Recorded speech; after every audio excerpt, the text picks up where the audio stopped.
Shepenwit moved through the stone throat of the temple as if she were being swallowed. Limestone walls pressed close. The passage narrowed until sound itself seemed to be shaved away. The scent of linen and cedar smoke hung in the air, layered over the sweet, numbing perfume of myrrh that seeped from little oil lamps. Her sandals made no sound she could trust. Every scrape felt like an announcement. Ahead, a sealed door waited, heavy wood sheened by hands, and beyond it the circular chamber that no map for the public knew. Shepenwit had been given the path, the songs, and the first command: be silent where silence was law. If this exploration of what befell the daughters of the royal house in Thebes matters to you, please stay through the full account. If you value careful, evidence-based inquiry into hidden institutional histories, consider subscribing and liking to follow the rest of this investigation. Your attention helps keep these stories from dissolving back into silence. Trigger warning: the narrative that follows includes references to sexual violence, coercion, and severe institutional abuse. Descriptions are non-graphic and survivor-centered. Shepenwit had been 14 when they brought her to that door. The memory of the corridor was itself a ritual.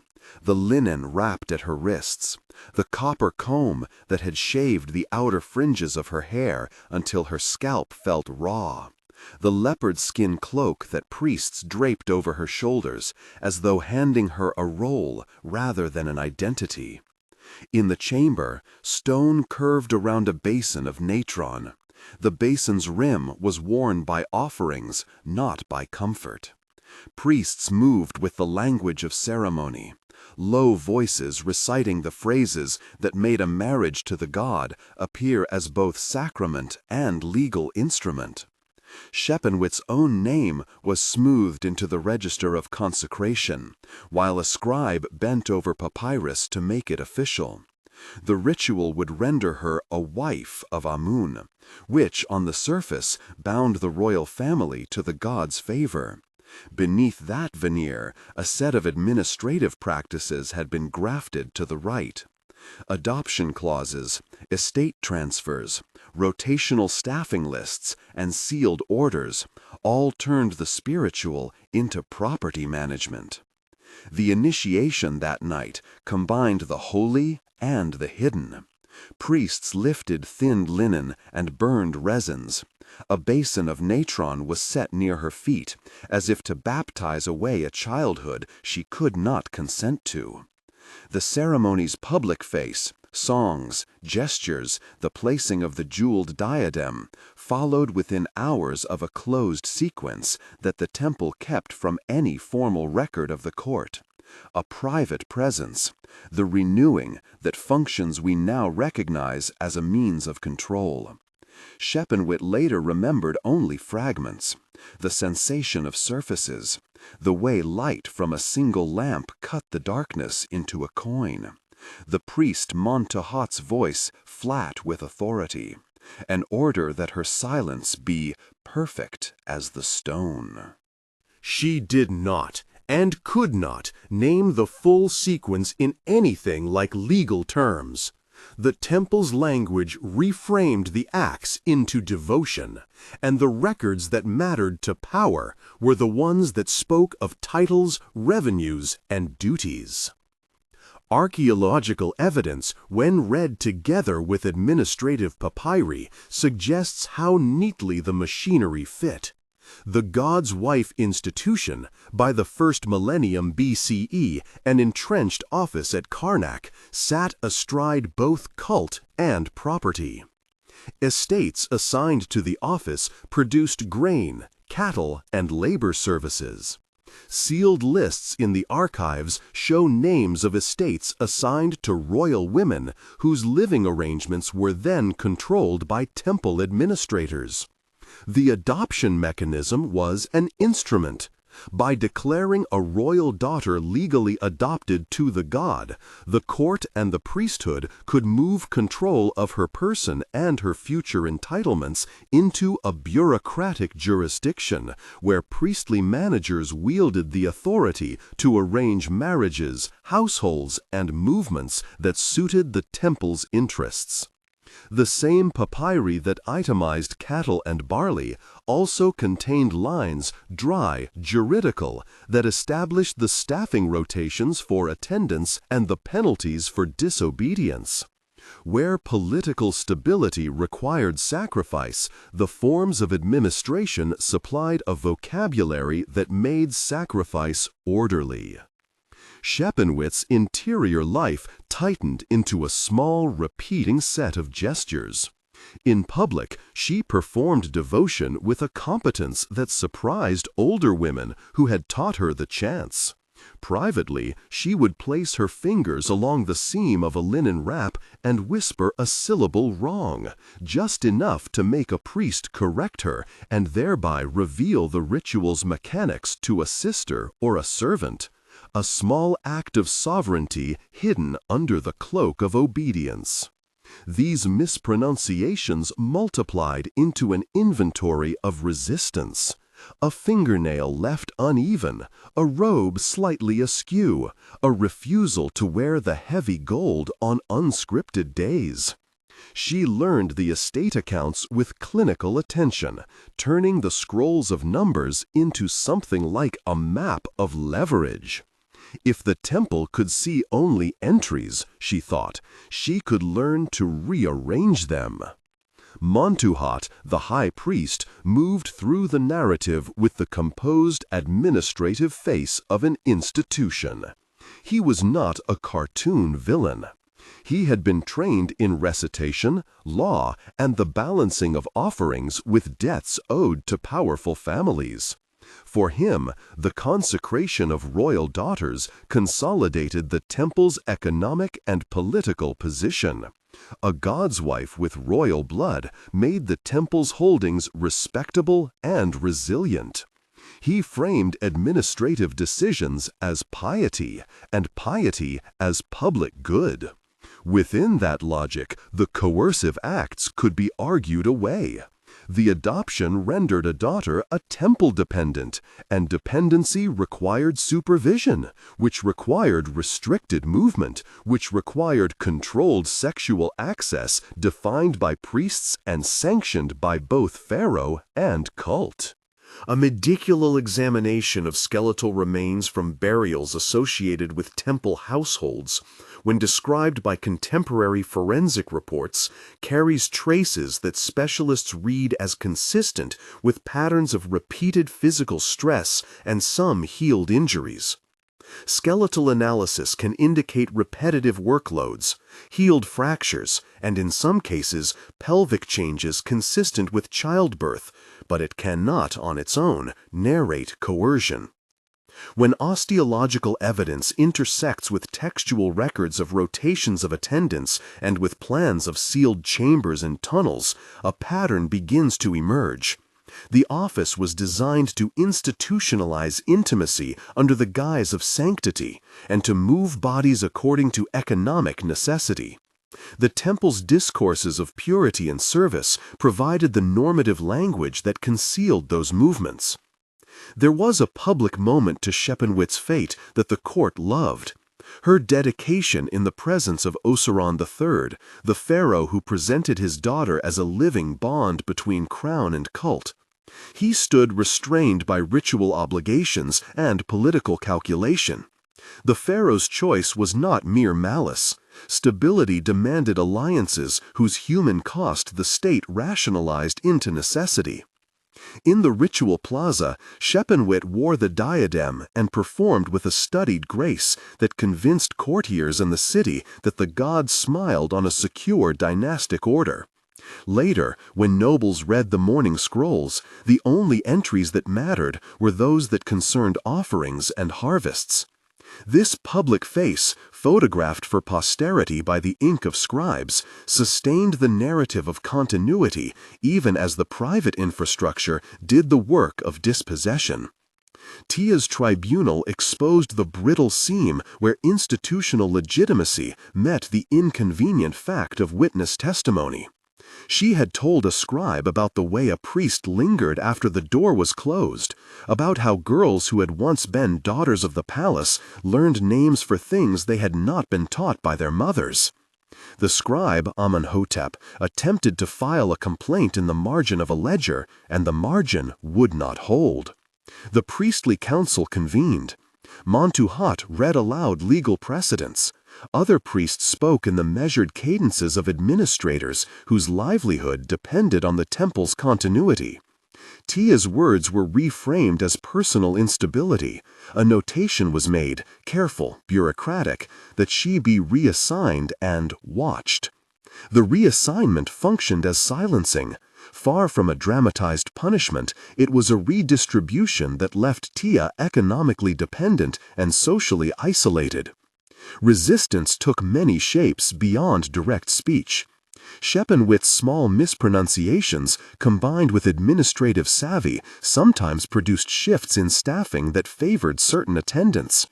She could, by quietly refusing to sign a particular receipt for a shuttle of grain, force a review that would bring another scribe into the loop, and with him a margin of safety for a servant.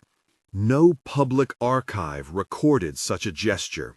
Only one attendant, now old herself, noted how often the older woman paused with the same brief, private mispronunciation at the end of certain chants. The mispronunciation had become a quiet language between two people who understood the difference between ritual and real consent. The ethical lesson, as much as the historical one, is structural.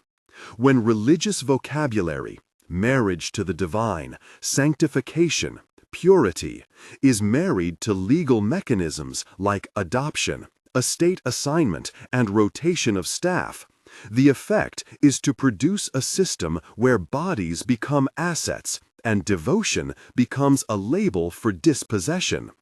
The architectural features, sealed doors, low windows, subterranean passages, functioned alongside documentation practices to make some kinds of invisibility permanent.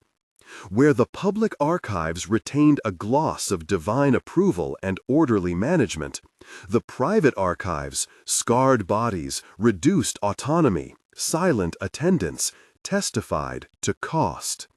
Historians must piece together these lives with care. The fragments, papyrus lines, skeletal reports, architectural plans never tell a whole story alone. The evidence suggests patterns rather than certainties. Language that frames a royal daughter as dedicated or adopted to the god requires interrogation. Whose interests does such language serve, and what does it conceal? Reading the temple records against the grain, cross-referencing the estate lists with rotation schedules and the physical layout of the precinct, allows an account that is at once compassionate and rigorous. It is not enough to marshal outrage. One must also attend to process and causation so that the institutional mechanics that allowed abuse are clear. Shepenwit's name survived in a handful of registers, not because the institution memorialized her as a person, but because property inventories required identification. That irony is sharp. The ledger preserves ownership. Memory preserves a woman. The final move of this narrative is not to prescribe retribution, but to insist on remembrance and critical inquiry. To remember Shepenwit is to acknowledge both the person who learned to mispronounce a chant as an act of defiance and the system that turned her into a useful title. It is to recognize that institutions cloaked in sacred language can perpetuate harm when their accountability is structured to avoid witness. If this account has unsettled you, take the discomfort as an invitation to study the documents and the material remains with a skeptical eye. Look for the seams where ritual language meets administrative form. Ask where archives are silent and why? If this story matters, subscribe for the next investigation and click through to related research that traces the material evidence, papyrus fragments, architectural surveys, and osteological reports that underpin claims made here. Leave a comment about what surprised you. The questions raised by witnesses past have a bearing on how we read institutions today. The attendant would, when pressed by a visiting scholar, press her palm to the sill and point to the same scar as if offering proof. She did not speak in bulk about dates or inventories. She named small things: the weight of a copper comb when it slid from a hair knot, the particular rasp of a linen robe that had been rinsed in water where reeds grew thin. In her telling, there was a rhythm that did not map neatly onto ledgers. Where the registers recorded allocation and rotation, she remembered the cadence of steps down the low stair, the hush behind painted doors, the precise hour when the sun reached the inner court, and the wax of oil lamps softened under the priest's sandals. Her memory supplied angles the account books could not. The way Shepenwit once caught sunlight on the edge of a bead and smiled as if the bead were a private thing. Small material traces confirm these intimacies. In one sealed cell, revealed decades later by a subsidence that opened a seam in the tiled floor, archaeologists found a folded scrap of linen bound with a cord. Within it lay a hairpin of bronze, scored along one edge, as if it had been used to the point of fatigue, and a strip of inked papyrus with a looping hand that stopped mid-sentence. The script names a priest and an amount of grain. Between the lines, as if squeezed out of time, a single word appears that is not an entry: Shepenwit. It is not an accounting term, but a signature of presence, a reminder that the cell had belonged in life to someone whose movements were constrained by rules that aspired to sanctity, and by paperwork that treated her as an entry. The legal formula, adopted to the god, is oddly standardized in the surviving documents. A short clause repeats in nearly every precinct ledger. A woman is dedicated, her goods committed to the precinct, her patrimony reassigned. Marginal notes occasionally annotate the entry: witnessed, sealed, rotation confirmed. Yet the margins do not always indicate consent. The seal of the precinct is not the same as an account of consent. In some ledgers, a scribe rubbed his reed pen across a line and wrote in a smaller hand the name of a matron who served as guarantor. In others, the guarantor is absent and the entry stands alone, as if the precinct's authority sufficed. Osteological analyses, when they are permitted and when context allows, add further pressure to the narrative. Bones can show wear without telling the story of why the wear occurred. A pelvic morphology might suggest habitual kneeling. Enthesetal changes on the forearms may indicate repetitive motion consistent with weaving or ritual handling of linens. Healed fractures can speak of past violence or of simple accidents. Degenerative markers can speak of sustained labor. None of these are direct testimonies. They are, however, concordant notes that harmonize with liturgical schedules and rotation lists. When the paleopathologist reports that several skeletons from a niche show similar stress markers and nutritional deficiencies, the pattern dovetails with registers that list monthly rations, with lists that record female attendants quarter A, and with the attendant's memory of days when bread measured less and the lamps burned thin. Reading across these evidentiary registers demands care. The adoption document that transfers estate rights reads on its face as a legal instrument of devotion. But a closer philological reading reveals clauses that allow a precinct steward to appropriate movable goods under the guise of maintenance for sacred service. The legal idiom of sanctification, phrases that speak of life offered and service consecrated, is repurposed into transfer clauses and verification lines. The rhetorical effect is twofold. It elevates the act with religious language while aligning it formally with property law.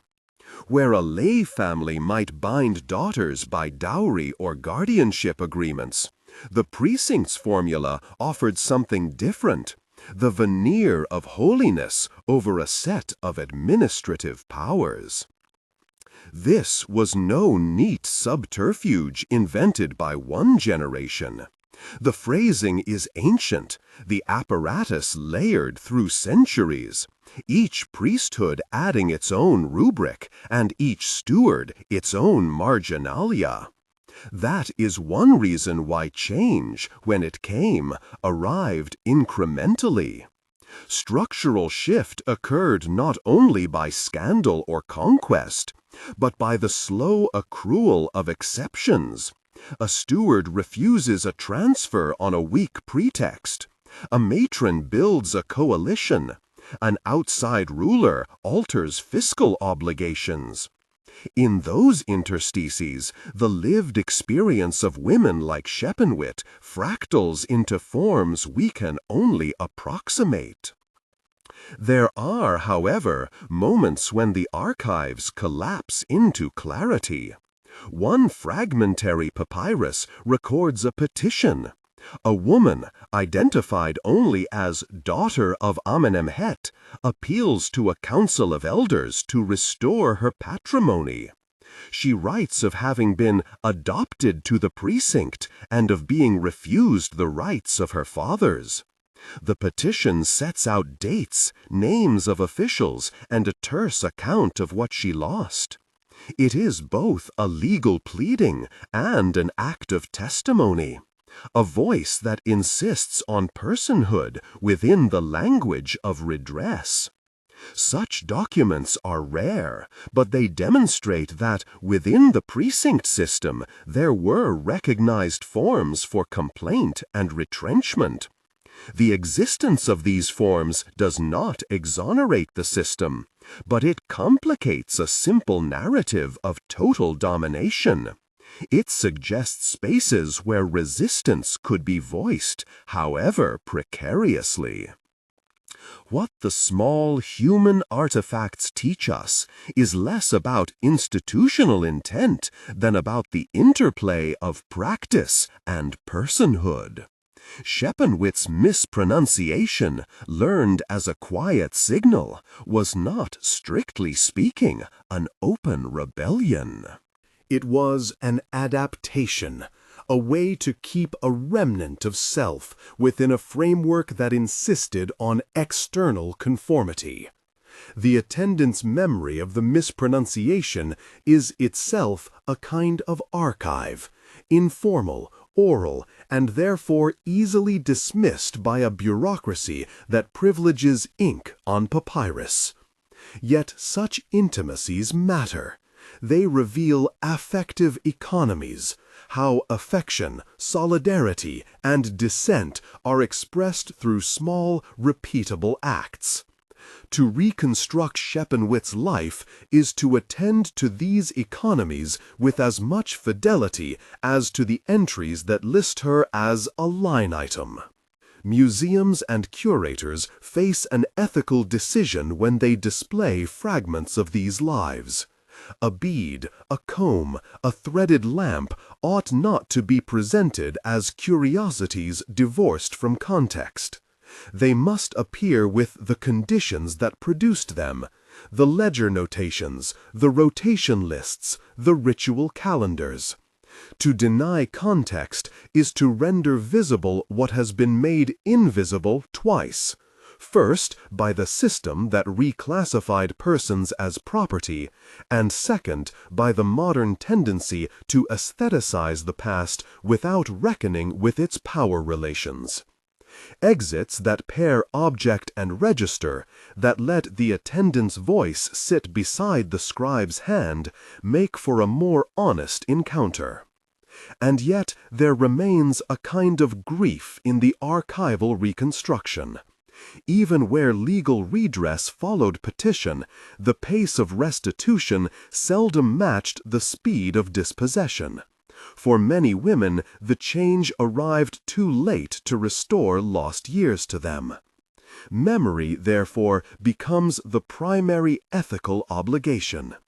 The historian's task is not merely to catalogue harm, but to render a posture of witness, attending to the small mispronunciations and to the scar on the temple as equal evidences of life. The courtyard outside the attendant's window is quieter now. The precinct no longer rings with the exact schedules of old. Winds find new routes through threshold stones that once braced locked doors. Yet on some evenings, when the light slants and dust motes move slow as thought, one can still hear a faint echo of chant. It is not the full liturgy, but a fragment, a note dropped into the air like a lost coin. The attendant listens, and sometimes, with that old soft smile, corrects the rhythm of the line under her breath, preserving, in the act of remembering, an insistence that persons were there before the ledgers made them into entries. Maps of the precinct's subterranean passages are no longer sealed to a few hands. The broken tile where that cell's seam opened is now cordoned for careful study, its finds brought slowly into light. Scholars continue to read the marginalia, to compare rotation lists with osteological indicators, to interrogate the grammar of adoption. The work is slow and often partial, but each new fragment that names a person, each oral testimony kept by an attendant, helps to tilt the archive away from abstraction and back toward life. There will be more to say about the precinct's fiscal rhythms and the ways ritual daily life was logistically sustained. How rations were measured, how tasks were delegated, how the rotations aligned with festival cycles. Those details, when layered together, show how an administrative system becomes a way of life, and how life, in turn, erodes and reshapes administration. For now, attend to the tiny artifacts and the attendant's hand at the sill. They argue, quietly but firmly, that remembrance is the first step toward understanding what the ledgers sought to hide. The work that follows the discovery is never purely analytic. It is, more often than not, a negotiation between disciplines and temperaments.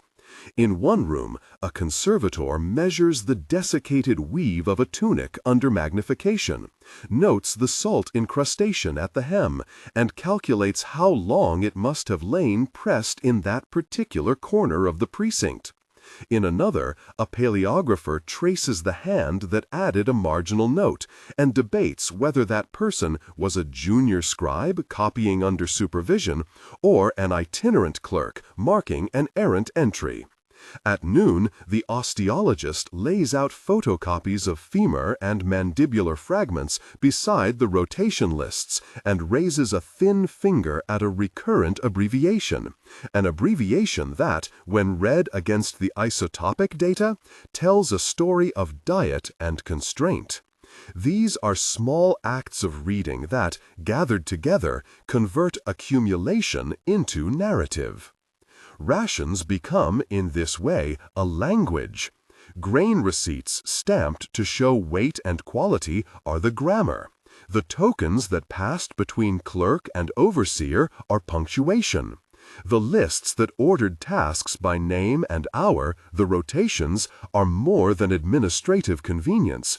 They choreograph bodies in motion, designating who rises before dawn to sweep the stairways, who tends the lamps so that the hallways do not sleep, who is given time to visit the basin, and who must remain at the loom. When scholars align the rotation lists with festival calendars, an ugly clarity emerges. Some rotations expand before the high days, sending additional hands to decorative tasks, while others contract. Some names vanish from rostered duty in the weeks following certain observances and reappear only sporadically thereafter. The ledger's absences are as telling as its ink. A name omitted for a season may point to illness, to punishment, to temporary displacement, or to the kind of work whose return is neither guaranteed nor recorded. The precinct's material economy relied on the calibration of trust and surveillance. Weights were stamped, seals impressed with the names of officials. Yet the very existence of lists that allowed for complaint and retrenchment, forms that the attendant remembered in the fold of her sleeve, reveals points where the governed might point back at the system. The decision mattered because it refused the modern temptation to subsume the small into the grand narrative. It preserved instead the granular ways people retained selves in the face of systemic erasure. Legal redress, when it arrived, had a procedural slowness that frustrated the attendant. She had watched commissions convene behind thick doors. She had filed a petition in the form that the precinct required, and she had seen it travel through hands that sometimes altered the wording. When restitution was ordered in a few test cases, the material return was punctual but insufficient. Some women, whose names appeared occasionally in the marginalia, had died before payments were issued. Others received sums that could not recompensate years or restore relationships severed by enforced labor. The attendant's grief was quiet and steady. "They took time from us," she said. "Money cannot give time back." Her statement was both a lament and a claim, that history must account for duration, not merely for balance sheets. The scholars who visited the precinct often came with their own epistemic commitments. Some were focused on administrative history. They wanted models of governance, charts of fiscal efficiency, comparative analyses with other precincts. Others came from anthropology and sought to reconstruct everyday life. These perspectives often converged and sometimes collided. A debate unfolded one humid afternoon between a fiscal historian and a cultural anthropologist over the meaning of a particular rotation code. The historian argued that it indicated a form of penal labor. The anthropologist countered that oral testimonies suggested it was sometimes used as an honorific rotation for those deemed especially reliable. The attendant, listening, offered a middle ground. Codes, she suggested, could be both punitive and honoring, depending on who applied them and at what moment.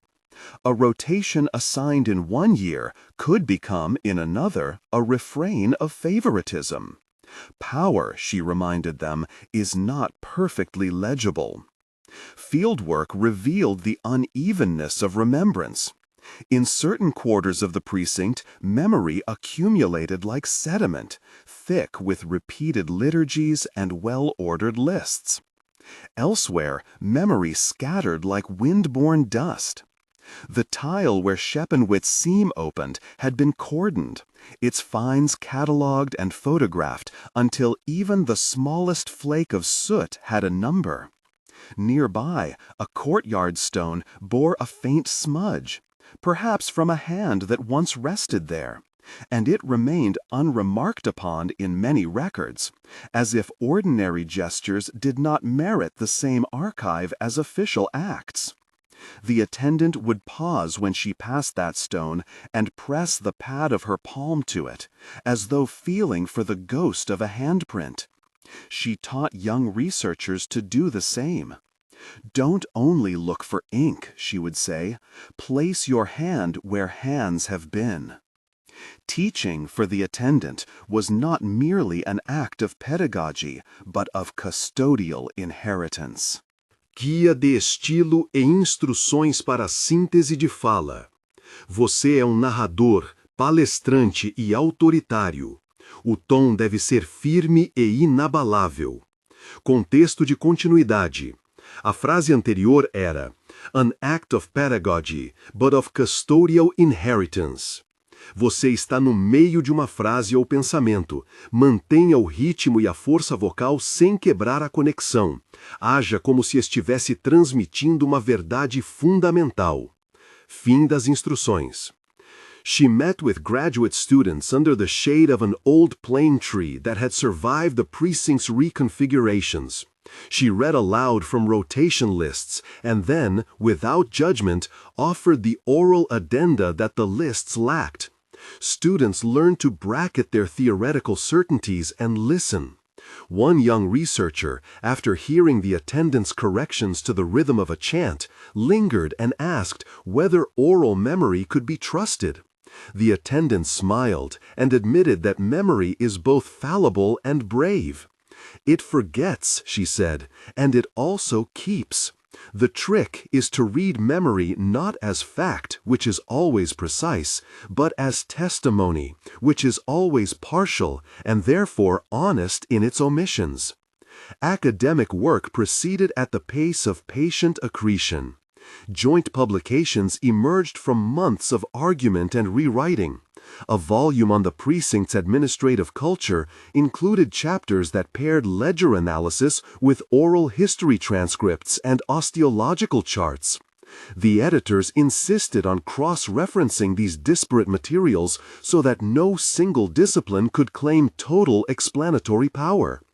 The attendant's notes, which had once been dismissed as anecdote, were placed in appendices with careful annotation.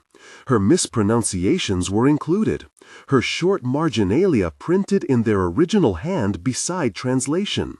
Readers could see in black and white how the small was held in proximity to the official. But institutional change always runs on multiple timelines. Some reforms were enacted swiftly. Seals were re-examined. Archivists redid catalog systems to permit access beyond elite circles.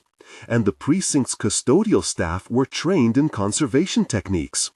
Yet other changes, cultural shifts in how people regarded the precinct's legacy, proved slower.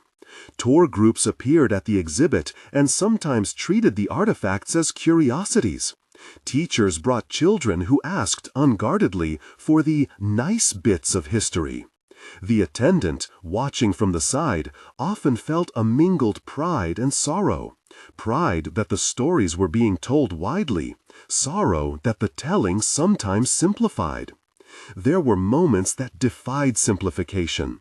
At a small memorial held one autumn evening, the attendant read aloud names called from ledger marginalia, names that had never before been spoken in public. People in the audience, some with tears, some with clenched jaws, listened as the names were given voice. A woman stood afterward and offered a story. Her grandmother had been sent as a girl to the precinct for a season of work, and in her later years had refused to speak of it. The woman thanked the attendant for having opened a space where silence could be broken without spectacle. The attendant, who had seen so much private sorrow, bowed her head and acknowledged that the smallest acts of recognition could, in their cumulative force, transform how a community lives with its past. Shepenwit's bead remained, through all of this, a stubborn presence. It was small, unremarkable at first glance, a chipped rondelle of a greenish hue. But once the attendant had performed the act of naming, saying Shepenwit's name into the record, delineating the seam where the cell had been. Visitors would pause before that bead. Students would place their palms near it and, as if in a ritual of reciprocity, whisper its syllables. The bead's display label told its provenance, its context, the ledger entry that connected it to a rotation number. The attendant's handwritten note sat beside it, a thin paper ribbon of speech. In the quiet hours after the exhibit closed, the attendant would sometimes sit by the bead and recite the chant in fragments, the mispronunciation folded into its cadence as a small offering. She did not romanticize these gestures. She knew the limits of remembrance, the way archives could both reveal and obscure. But she also knew that to name, to correct a rhythm under one's breath, to lay a palm on worn stone, these acts were forms of care. They were stubborn, persistent ways of saying that there had been persons beneath the ledgers, that lives had been textured with joys and small resistances that demanded witness. Out beyond the precinct walls, the city had shifted its lanes. New markets had opened, and old ones had been redeployed. Yet the precinct continued to assert itself in the manner of deep memory. Old thresholds that no longer served as thresholds still remembered footsteps. Children playing nearby would sometimes find themselves drawn to the cordant tile where Shepenwit's seam had been exposed. An elder, seeing them, would sometimes tell a brief story and then turn away, as if the story might awake others. The attendant watched these interactions and thought of the archive as a kind of communal muscle that must be exercised lest memory stiffen into judgment or sentimentality. To remember, she believed, is to keep learning how to live with the past's weight without letting it crush the present. There will be more inventories to make, more marginalia to decode, more bones to reconcile with paper. The precinct story is not a single narrative that can be wholly closed. It is a braided history of registers and voices, of objects and hands. For now, as dusk gathers and the plane tree's leaves whisper against the stone, the attendant rises from the windowsill and takes one last look at the bead in its glass. She smooths the crease in the paper beside it, the note she had written years ago, now brittle at the fold, and tucks it gently back into place. Outside, the chant returns in a fragment carried on the wind, not whole, but unmistakable. And she, with that soft smile, inclines her head and corrects its rhythm under her breath once more.